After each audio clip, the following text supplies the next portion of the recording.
पृथ्वीराज चव्हाण मुख्यमंत्री असताना मराठा समाजाला 16% दिलं होतं, त्यानंतर तुम्ही मुख्यमंत्री असताना 13% दिला आणि आता परत 10%. दिवसेंदिवस मराठा समाजाची टक्केवारी कमी होते आरक्षणाची, मात्र हे भविष्यात टिकल का नाही?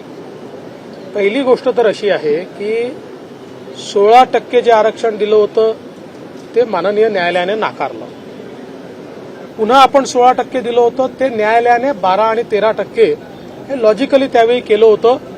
परंतु आता राज्य मागासवर्ग आयोगाने सुप्रीम कोर्टाने जे काही निकष दिले त्या निकषांच्या आधारावर ज्यावेळेस पाहणी केली त्या पाहणीतनं त्यांनी ज्या प्रकारचा रिपोर्ट दिलाय, शेवटी आपल्याला आरक्षणाची टक्केवारी ठरवताना जो काही आपल्याकडे रिपोर्ट असतो त्याच्यामधले जे काही निरीक्षणं असतात आणि वेळोवेळी न्यायालयाने दिलेले आदेश असतात याच्या पर्व्ह्यूमध्येच हा निर्णय आपल्याला करावा लागतो.